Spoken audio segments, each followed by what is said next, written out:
مفتی صاحب کے YouTube channel کو سبسکرائب کیجیے، مفتی عطاء الرحمن قاسمی۔ بسم اللہ الرحمن الرحیم۔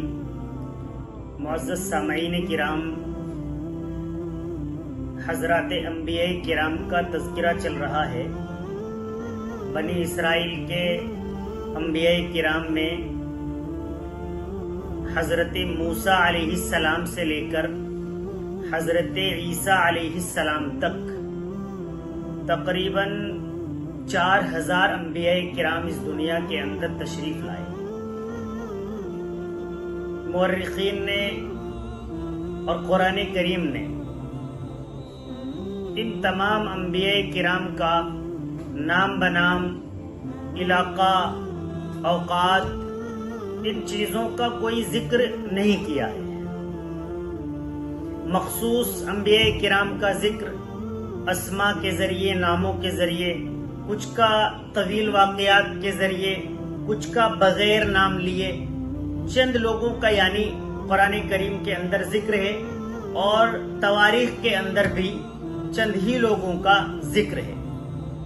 حضرت موسیٰ علیہ السلام کے بعد حضرت ہارون علیہ السلام کے نبی ہونے پر تمام لوگوں کا اتفاق ہے، اور تورات کے مطابق، تاریخ کے مطابق حضرت ہارون کے بعد حضرت یوشع علیہ السلام کا ذکر آتا ہے، جن کا گزشتہ ویڈیو میں مکمل واقعہ بیان کیا گیا تھا۔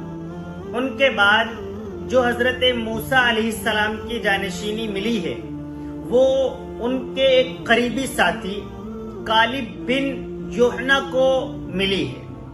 وہ ان کے جانشین ہوئے ہیں، لیکن لکھا ہے کہ وہ نبی نہیں بنائے گئے۔ وہ نبی نہیں تھے، البتہ آپ کے جانشین تھے، اور دین کے کام کو، اللہ کی وحدانیت کو بیان کرنے میں اچھا کام کیا انہوں نے، وہ کام کرتے رہے۔ تاریخ کے اندر یہ بھی لکھا ہے کہ یہ جو کالب بن یوحنا تھے، یہ حضرت موسیٰ علیہ السلام کی بہن مریم بنت عمران کے شوہر تھے۔ ان کے بعد جن نبی علیہ السلام کا آج میں ذکر کر رہا ہوں، حضرت حزقیل علیہ السلام کا، ان کے بعد یہ نبی بنائے گئے ہیں۔ حضرت حزقیل کے بارے میں ہا کے زیر کے ساتھ، ہا کے زبر کے ساتھ، دونوں کے ساتھ آیا ہے۔ حزقیل یا حزقیل آپ کا نام ہے، اور آپ بوزی کے بیٹے ہیں۔ بوزی کو ایک کاہن بتایا گیا ہے، اور آپ کا انتقال حضرت حزقیل کے بچپن کی حالت ہی میں ہو گیا تھا۔ آپ کی ماں نے آپ کو کوششوں کے ساتھ پالا ہے۔ حضرت حزقیل علیہ السلام کے بارے میں لکھا ہے کہ ان کو ابن العجوز بھی کہا جاتا ہے، یعنی بڑھیا کا بیٹا۔ اس کے بارے میں بڑھیا کا بیٹا کیوں کہا جاتا ہے؟ ایک قول تو یہ ہے کہ جب آپ کو نبوت عنایت کی گئی ہے، تب آپ کی ماں بہت زیادہ بوڑھی ہو گئی تھی، لیکن علامہ طبری رحمہ اللہ نے ابن العجوز کی وجہ دوسری لکھی ہے۔ انہوں نے لکھا ہے کہ آپ کی والدہ یعنی بوزی کی اہلیہ بڑھاپے کی طرف تھی۔ جس عمر میں خواتین عموماً بانجھ ہو جاتی ہیں، بچوں کی پیدائش اس عمر میں نہیں ہو پاتی ہے، اس عمر میں آپ کی والدہ نے اللہ سے دعا کی کہ اللہ تعالیٰ مجھے اولاد عنایت فرما دے۔ اللہ تبارک و تعالیٰ نے اس عمر میں حضرت حزقیل کو عنایت کیا ہے، بیٹا عنایت کیا ہے، اس لیے آپ کو ابن العجوز کہا جاتا ہے۔ بظاہر یہی معلوم ہوتا ہے کہ صحیح قول یہ علامہ طبری ہی کا ہے، کیونکہ بوڑھا تو ایک دن ہر آدمی کو کسی نہ کسی وقت میں ہونا ہی ہے۔ تو بڑھاپے کی حالت میں جوان اولادیں موجود ہوتی ہیں تو وہ سب ابن العجوز ہوا کرتی، لیکن علامہ طبری کے قول کے مطابق کہ آپ تقریباً بڑھاپے کی عمر میں پیدا ہوئے ہیں، تو اس سے ثابت ہوتا ہے کہ واقعی اس وجہ سے آپ کو ابن العجوز کہا گیا ہے۔ قرآن کریم کے اندر میں نے جیسا کہ شروع میں بتایا، ابتدائی گفتگو میں نے عرض کیا کہ تمام انبیاء کرام کے واقعات کو پوری تشریح تفسیر کے ساتھ بیان نہیں کیا گیا ہے، کچھ کا ان کے نام کا ذکر کیا گیا ہے اور کچھ کا اشارتاً۔ حضرت حزقیل علیہ السلام کا قرآن کریم کے اندر نام تو موجود نہیں ہے، مگر ایک واقعہ ہے جس کا اشارہ حضرت حزقیل کی طرف کیا جاتا ہے۔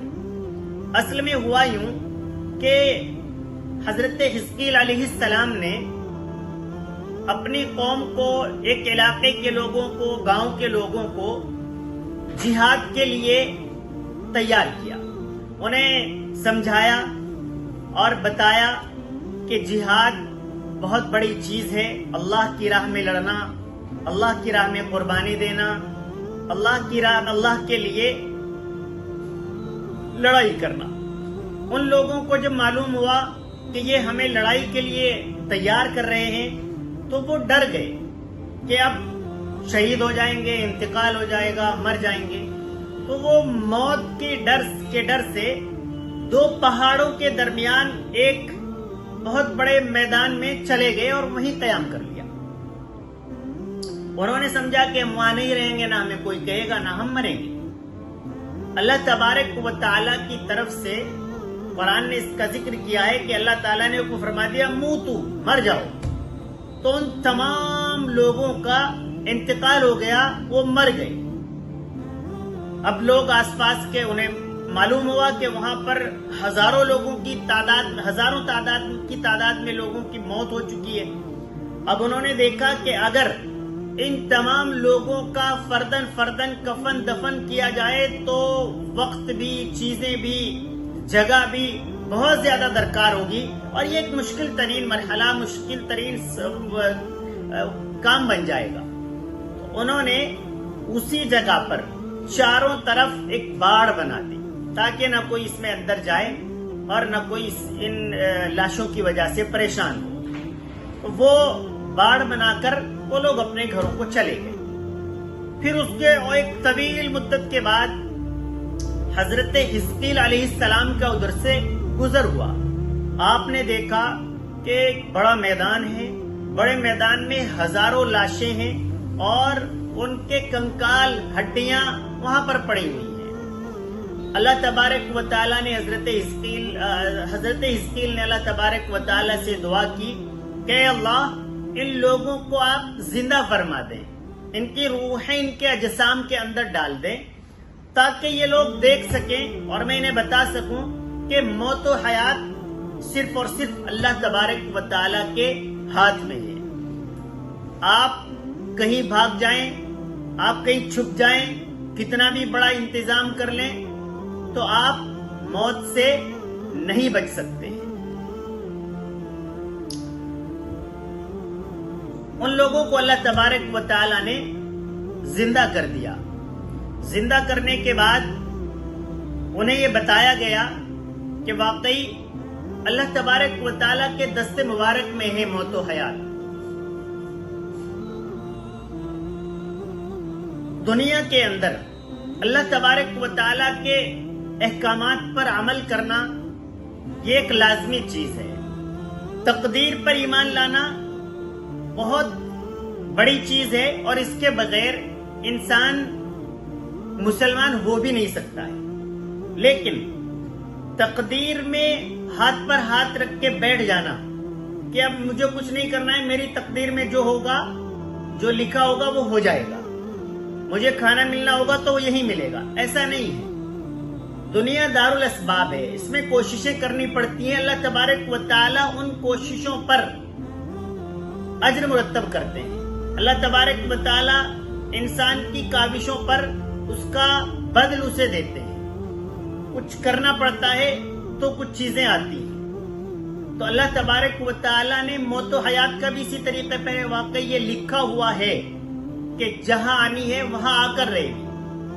تو آدمی یہ سوچنے لگے کہ جہاں آنا ہے یہاں گھر بیٹھے آ جائے گی، نہیں۔ جب اللہ تبارک و تعالیٰ کا حکم ہے نماز کو جاؤ تو نماز کو جائیں گے۔ جب اللہ تبارک و تعالیٰ کا حکم ہے کہ آپ اللہ کی راہ میں کوششیں کرنے کے لیے نکل جاؤ، اللہ کے راستے میں نکلو، تو پھر اللہ کے راستے میں نکلو۔ اگر موت گھر پر آنی ہوگی تو گھر پر بھی آ جائے گی، اور اگر موت میدان جنگ میں آنی ہوگی تو وہاں بھی آئے گی۔ موت اگر نہیں آنی ہے تو گھر پر بیٹھے بھی نہیں آئے گی، اور تلواروں کے سائے کے اندر بھی آپ کو کوئی مار نہیں پائے گا جب تک اللہ تبارک و تعالیٰ کا حکم نہیں ہوگا۔ تو اس لیے اللہ تبارک و تعالیٰ کے لیے کوششیں کرنا یہ ہمارا فرض بنتا ہے۔ اللہ تبارک و تعالیٰ عمل کرنے کی توفیق عطا فرمائے۔